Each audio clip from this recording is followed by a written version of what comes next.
בהקשר של בניית תשתיות. עוד כמה דגשים לסיום, אוקיי?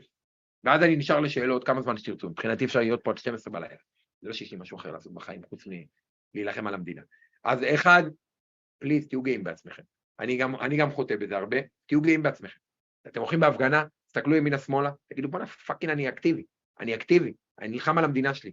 אבא שלי או סבא שלי ייבשו ביצה, עלו מאתיופיה ברגל, עלו ממרוקו, חטפו DDT, עלו מהשואה, עלו מפה, עלו משם, זה מה אני עושה בשביל המדינה. תהיו גאים בעצמכם, תהיו אקטיביים, לא להיות דובי לא להגיד, הם לא עושים מה שאני רוצה, אז איבדתם אותי, לא איבדתם אותי, מה איבדתם? כולנו ביחד, תהיו אקטיביים, תזמו, גם ברשתות וגם לא ברשתות, גם בהפגנות, גם בדברים אחרים, מאוד מאוד מאוד מאוד מאוד חשוב, די להתנצל, אני מתחנן, די להתנצל, אני גם חוטא בזה לפעמים, יש איזה דגל פלסטין באיזה הפגנה, ואיזה רוטמן, דמגוג, מעלה פוסט או טוויט, של הנה דגלי פלסטין, לא, זה לא כולנו, סתום את הפה, אתה דיקטטור, ואתה רוצה לקדם דיקטטורה, ואנחנו אנשים שמנסים לקדם פה דמוקרטיה, ולשמור על מה שההורים שלנו, והסבים וסבתות שלנו, שכולנו בנו כאן, ועל מה שהאבות המייסדים של המדינה הזו, רצו לבנות כאן, אז אתה צריך להתנצל ולא אני. וגם אם לפעמים יש דברים שאתם לא מתחברים אליהם, די להתנצל. אין לנו שום סיבה בעולם להתנצל, הצד השני צריך להתחיל להתנצל. השיוך הארגוני, כמו שאמרתי, הוא נחמד, אחים כאלה, כולם אחלה, נגיד אחים לנשק, מת עליכם, בונות אלטרנטיבה, הייטקיסטים, כולם מגניבים, אבל כולנו בסוף חיילים של המחאה, לא של אף ארגון, של המחאה, בסדר? אל תחכו להנחיות מלמעלה, go for it, יש לכם רעיון, תזמו, יש לכם משהו, לכו על זה, אתם צריכים עזרה, אתם צריכים כוח אדם, אתם צריכים משאבים, תעלו ותתחילו להציף, זרקו למטה הזה, נסו לדחוף קדימה, אבל אל תחכו שמישהו יגיד לכם כל בוקר מה צריך לעשות מחר, ראינו מלא דברים שאפשר לעשות, תתחילו לעשות, רק תשתדלו להיות מסונכרנים עם אחרים, כדי שנהיה כולנו באותו וקטור ולא יהיה נזקים. סתם דוגמה קטנה, אתמול רצו לעשות הפגנה נגד המכון הישראלי לדמוקרטיה. אז מי שרצה יזם, אבל אם הוא שנייה היה שואל, אני הייתי מספר לו אישית, שהמכון הישראלי לדמוקרטיה עושה דברים מדהימים כרגע לטובת הדמוקרטיה, בסדר? הוא ניטרלי, הוא משתדל להיות משני הצדדים של המתרס, למרות שהוא בעד הדמוקרטיה כמובן, אבל עושים דברים מדהימים, ויוחנן, המנכ"ל שלהם, עושים, וסוזי נבות וכן הלאה, עושים דברים מדהימים, ואם אותו גורם שרץ קדימה היה רק מגשש טיפה, כי הוא כנראה לא הכיר, אז יכלנו להימנע שם מפדיחה, אבל בסוף היא ירדה והכל בסדר. שוב פעם, לא שצריך לדפוק חשבון למישהו, פשוט באמת מהצד הנכון לדעתי האישית. כולנו לומדים תוך כדי תנועה, וזה בסדר גמור, אנחנו לא יודעים הכל, אף אחד לא יודע הכל, והבקשה מאוד חשובה שלי, תפסיקו לספור מפגינים. אני רואה בכל הקבוצות שאני חבר, מטה כזה, מטה אחר, כמה באו לקפלן, כמה באו לנתניה. חבר'ה, בסוף זה נחמד, זה לא מעניין. זה לא מעניין, כולנו בסוף צריכים לספור משהו אחד, הישגים. האם הממשלה הזו עדיין מרוסנת, האם עברו חוקים דיקטטוריים או לא, בינתיים למעט התקציב, אני חייב להגיד בכנות, אני לא חושב שמישהו היה ספק שהוא יעבור, כי בלי תקציב אין ממשלה, אבל למעט התקציב, הם לא הצליחו כרגע להעביר ולו חוק דיקטטורי אחד. ואת זה צריך לספור, את כל החוקים שהם לא הצליחו להעביר, ועוד את כל אלה שהם בכלל חשבו עליהם, ואפילו לא היה להם אומץ לקדם, ואת השוט הזה אנחנו כמחאה חייבים לשמור, כשומרי הדמוקרטיה. בסדר? מאוד מאוד מאוד מאוד חשוב. רגע, סליחה. והדבר האחרון שאני רוצה להגיד, זה,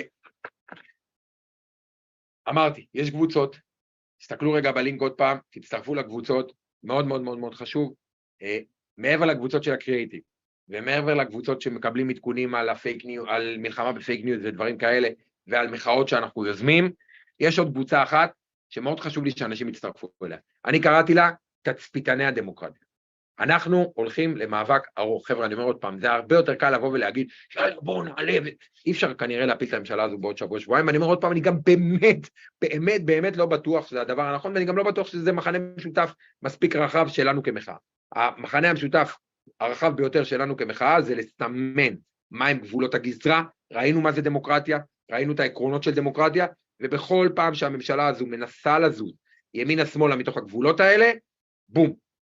למחות, חזק, אגרסיבי, כמה שזה סטייה יותר גדולה, ככה אנחנו צריכים להיות יותר אגרסיבי, כולל אירוע גלנט 2, ואם צריך גם גלנט בריבוע. זה לא בושה. העיקר לשמור על הדמוקרטיה שלנו. אבל חוץ מזה, יש את היום-יום, וביום-יום הם עושים לנו גם סלמי בגדול, אבל גם סלמי בקטן. פה איזה מינוי לרב צבאי ראשי, פה איזה ספר אזרחות, פה איזה רשות מקומית שפוגעים בה, וגם שם אנחנו צריכים עזרה, ולכן פתחנו סט של קבוצות, שנקרא תצפיתני דמוקרטיה, שבגדול הרעיון הוא שיהיה חבר'ה שמסתכלים על נושא המינויים, ובכל פעם שמישהו שם סוטה ימינה שמאלה, כי אין מספיק אנשים שעושים את זה, אנחנו צריכים שם מתנדבים. כל פעם שמישהו סוטה ימינה שמאלה בממשלה, להציף ולעלות למעלה, אחרת אנחנו לא נראה את זה.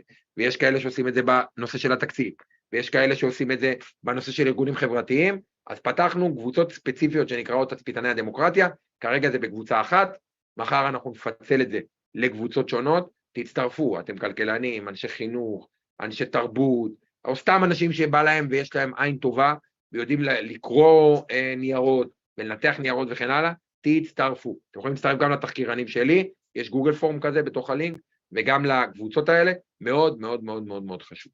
אז זה מה שהיה חשוב לי להגיד, אני רוצה שתיקחו מפה משהו אחד, אנחנו פה לטווח הארוך, אל תשאלו כל יום מה, למה, זה לא יתקדם, זה כן יתקדם, זה לוקח זמן, זה תהליך, אנחנו נלחמים, אנחנו נאבקים, לא נלחמים חס ושלום, אנחנו נאבקים מול צד שני, שיש לו אג'נדה מאוד מאוד ברורה, ראינו מה מניע אותו, ואנחנו צריכים לבנות את האג'נדה שלנו, להערך טיפה יותר טוב, ולעשות את כל הדברים שאמרתי כאן, כל הדברים האלה. אנחנו צריכים גם כל הזמן לשים את השוט הזה, ולסמן את הקווים האדומים, סימנו את הקווים האדומים 14 לשישי, 20 לשישי, הנושא של הוועדה והנושא של לשכת עורכי דין, ואחר כך גם המינויים עצמם, אלה קווים אדומים כרגע, יעלו חדשים בהמשך, אנחנו נדע לצעוק אותם, וכל הפעולות השוטפות, בעיקר, אני רוצה שתיקחו מכאן, את הפעילות ברשתות החברתיות, את המעורבות בבניית התשתיות, ויש מלא מה לעשות, ואת הלחץ המסיבי מאוד על חברי הקואליציה. אלה דברים שאנחנו לא עושים, את המוצא שהם אנחנו עושים יחסית סבבה. אז זה מה שהיה חשוב לי לשתף, אני אומר עוד פעם, אני מדבר בשמי, מעורב במלא מטות, אבל אני מדבר בשמי, והיה נראה לי נכון לעשות רגע איזה אישור קו כללי כזה, מקווה שתקבלו מזה מלא ערך, אני באמת, אני קצת, אני אוהב אתכם, אתם באמת, זה הציונות של 2023, חבר'ה. אתם הכיפת ברזל האמיתית, כל אחד ואחת מכם, לא משנה אפילו גם אם הוא בא להפגנה אחת, אתם כיפת הברזל של מה שהאבות והסבים והסבתות שלנו והאימהות שלנו בנו כאן ב-75 שנה האחרונות ולפני כן. אז אני נשאר עכשיו לשאלות בצ'אט, כמה זמן שבא לכם. תודה רבה.